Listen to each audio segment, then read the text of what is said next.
NFL Week 18 Saturday, kind of a fun little day. Divisions up for grabs, obviously some playoff positioning up for grabs as well. Some NFC South hijinks on tap for Week 18. Some players on one team in particular playing absolutely insane football. We'll talk all about it here as we break down both Panthers, Bucks, and Seahawks, Niners. Stick around because we'll tell you what the best bets are for both of these games. And of course, much, much more. Welcome to the channel. Ninja here with SI.com's Iain MacMillan. Hope you are having a great holiday season. Hit that thumbs up, hit that subscribe button. Let us know what you think is going to happen on Saturday. Drop your favorite bet in the comment section below. Let's start with Carolina at Tampa Bay. Bucks are inside a field goal at home here. IMAC 2.5 point faves. Total is 43.5 at DraftKings. It wouldn't be the 2025 NFC South without a little bit of potential hilarity. And with the Falcons beating the Rams on Monday, it means, IMAC, that even if Tampa Bay wins this game, they still need a bit of help, because if the Falcons and Bucks win this week, there is a three-way tie for the division. And in that situation, the Panthers win the three-way tiebreak. If this somehow happens and the Bucks get screwed, can you, IMAC, take a little bit of solace from that as a disgruntled Falcons fan? Yeah, I definitely think so, because I think that's actually what you root for once your team's eliminated from the playoffs. You just want to cause the most chaos possible. You want to play spoiler to your divisional rivals, and obviously I don't like either the Panthers or the Buccaneers, but I think it is safe to say the Falcons probably have more of a rivalry with the Buccaneers. The Panthers are actually kind of weird outlier in the NFC South. Like, there's a Saints-Bucks rivalry. There's obviously Falcons-Saints. There is a little bit of Falcons-Bucks. No one really cares about the Panthers in the NFC South. So I think fans of all three other teams probably think if their team can't get in, win the division, then they kind of root for the Panthers because no one really cares about them that much. So, and obviously, not only would the win potentially eliminate the Buccaneers, but also that would give us a win against our rival, the Saints. So that'd be a double whammy for us. So yeah, that is the exact outcome that I'm rooting for. It'd be by far the most hilarious outcome. Probably the funniest way for any team to win a division ever, I would think. Yeah, it has the potential for like just typical 2025 NFC South here. Yep. Going up to the final minute. Speaking of that division, the Bucks have been absolutely abysmal for a while now, IMAC. They started, of course, 5-1, Baker in the MVP convo.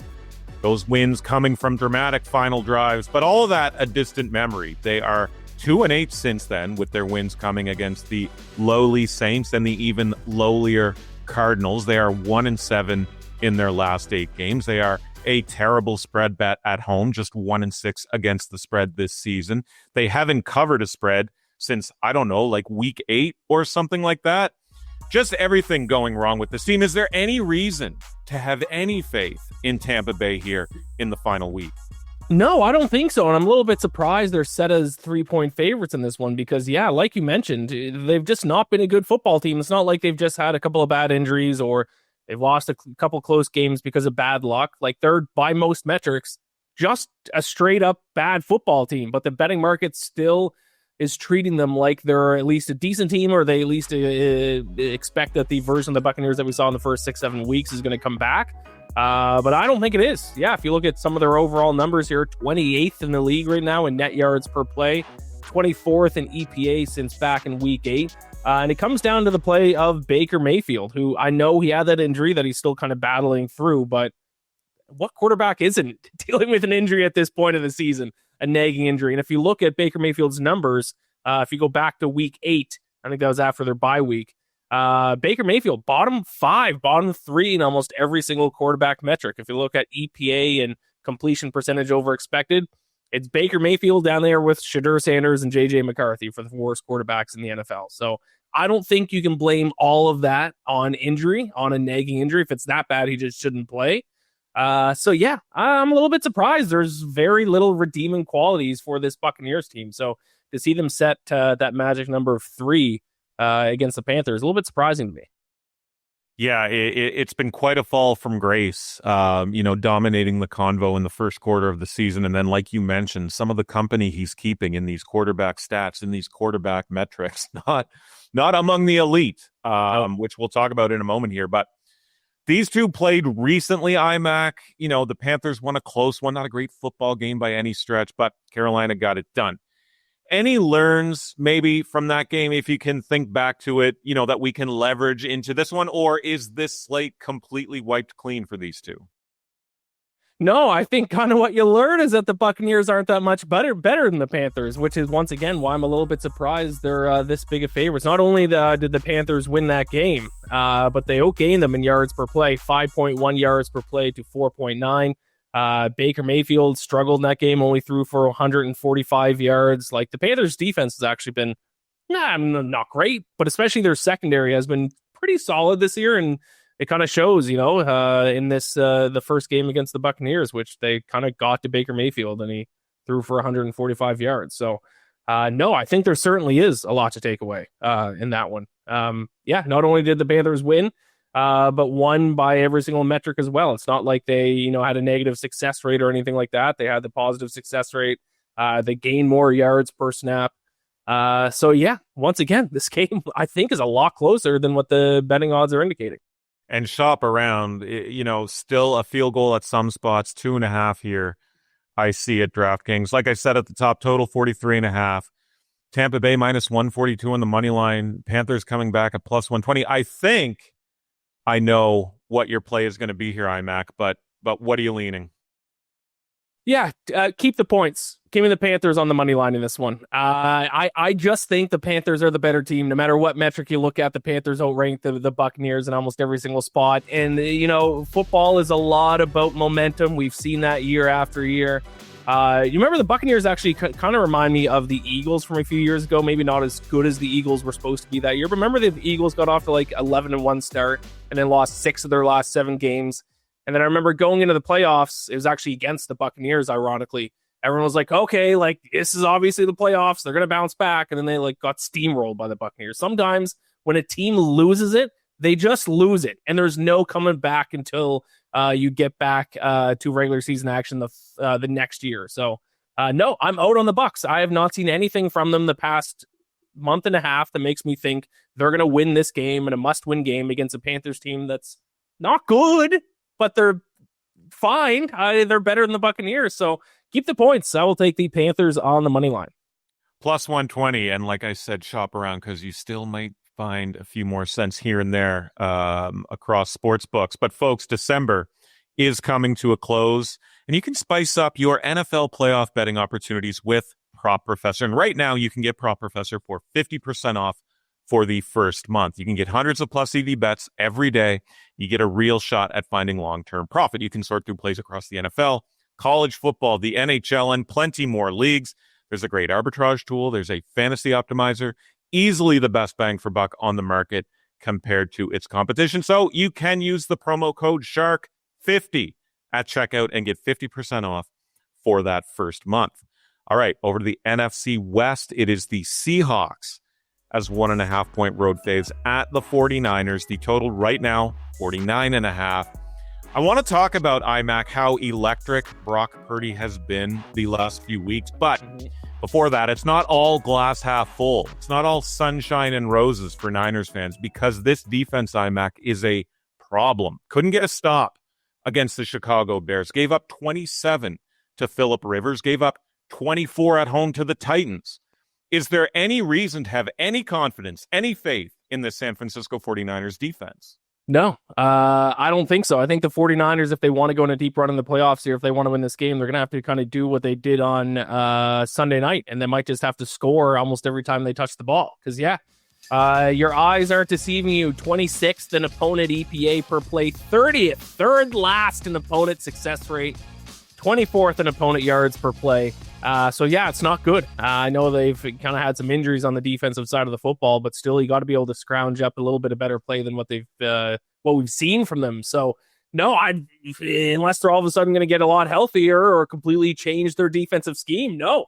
This defense is bad, which was kind of one of the big things that I think was fully proven to us on Sunday night against the Bears. Really, really bad defense. So not to say they can't win, not to say they can't go on a deep playoff run, but their offense is going to have to play like they did on Sunday night against the Bears, game in and game out, and score almost every time they touch the football, because this defense is bad. Maybe from a betting perspective in the playoffs, as long as the 49ers are alive, just bet the over. I'm excited to see what some of these totals are going to be for the 49ers. And obviously this game, that makes this game huge because it's going to be hard to win 4 games in a row when your defense is this bad. So maybe get the win, maybe get the bye week, and then you only have to win 3 games by scoring almost every time you touch the football. So big one for San Francisco this weekend, but their defense, you nailed it. Not good. Swiss cheese is very much like watching the Edmonton Oilers in a cup run, having to outscore teams 7-6 every game because the talent on offense is there. Defense, better left unsaid. But the Seahawks, certainly a team that is, more well-balanced. They have certainly had their highs and lows in what has been a great season, but one of those highs is that they have been just about unbeatable on the road and have basically been an auto spread bet in all road games. The only time they didn't cover was as 13-point faves at the Titans. What has made this team, IMAC, near perfect on the road? Yeah, I would say a few things. I would say there is an old adage that defense travels. I think, they have an elite defense. It's either them or the Texans are the arguments for the top 2 defenses in the NFL right now. So I think defense travels certainly plays a role. And some of the underlying metrics prove it too. It's not just necessarily the record. If you look at net yards per play, which is my favorite stat, I reference it all the time. It's just yards gained per play on offense, subtract yards given up per play on defense. Seahawks at home, net yards per play of plus 0.8. That is 6th in the NFL. On the road, plus 2 net yards per play on the road. By far the best mark in the NFL. That's 0.8 better than the next best team, which is the LA Rams at plus 1.2. So, the metrics support it as well. I do think the spread record for the Seahawks could be a little bit deceiving because we always see, usually the best spread team each year is the team that outperforms expectations because for the first half of the season, the betting market is setting their odds like as if they're not that good of a team, but obviously they are, so they cover all those spreads early in the season. I think it does kind of come down to defense travels well. So you kind of see that from teams that are really good defensively, typically have a little bit more of success on the road. Brock Purdy, these last few weeks, unreal run. Just about 300 yards per game, 11 touchdown passes, I believe, to just 2 picks. Ran for a couple last time out in that aforementioned game against the Bears. Is this as good as anyone has played the quarterback position this season? And can you maybe see him, we've already talked about it, but carry San Fran for a bit of a playoff run because he's going to have to, and because with the Rams losing to your boys, maybe this conference is a bit more open than we would have thought just a few days ago, IMAC. Yeah, it is kind of fascinating because I do kind of think the Rams are still the best team, but now they have a tough path ahead of them because they keep losing these weird games. They lost the Panthers a few weeks ago, too. NFC South dominated the Rams this year. Who saw that coming? I think Brock Purdy is a fascinating conversation to have because you watch him play, and by almost every single metric, he's actually the best quarterback in the NFL. If you look at just pure numbers, if you look at efficiency, if you look at EPA, if you look at completion percentage over expected, he's the best quarterback in the NFL. But is he really? Some people don't necessarily think so. Some people think, and there's a strong argument to be made, Kyle Shanahan is just the greatest offensive mind in NFL history, which could be true. And I had this debate actually online with Rob Pizzola. We both know Rob Pizzola. I talked to him online a couple days ago, and he made a good point. Brock Purdy has the lowest rate of its tight window throws. Like almost every throw he makes is to a receiver that's wide open. Which is kind of a fascinating stat because that does kind of support the notion that this is more Kyle Shanahan than it is Brock Purdy.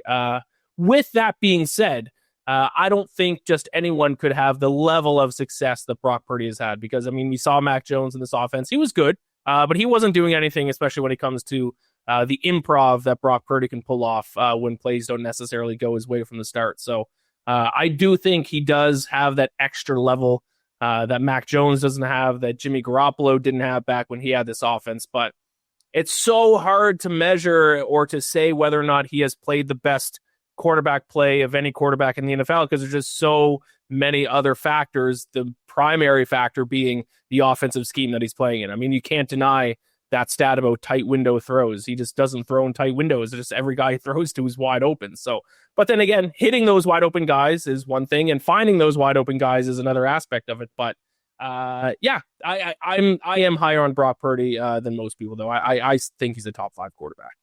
Yeah, I'm not super bullish on Brock Purdy. I think he gets the job done. I think you hit the nail on the head. I think he's the beneficiary of a very good system that fits what he wants to do. But Just to add one final note to that, though. Yep. People need to start giving credit to Kyle Shanahan for being the greatest offensive mind in NFL history. Because he's now done, he like continuously has, no matter who's injured, no matter who's a quarterback, like his offense is like the best offense in the NFL. And of course, a special place in my heart, he was the offensive coordinator for our Super Bowl run in the year that Matt Ryan won MVP. So he's done it in different places too. So like, I don't think Kyle Shanahan gets the credit that he deserves. Like truly, like might be the greatest offensive schemer of all time.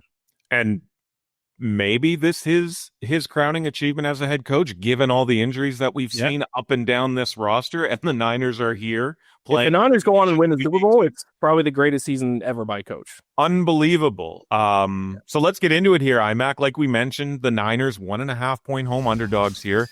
Either side on the spread, -110. Total 49.5. The over -112.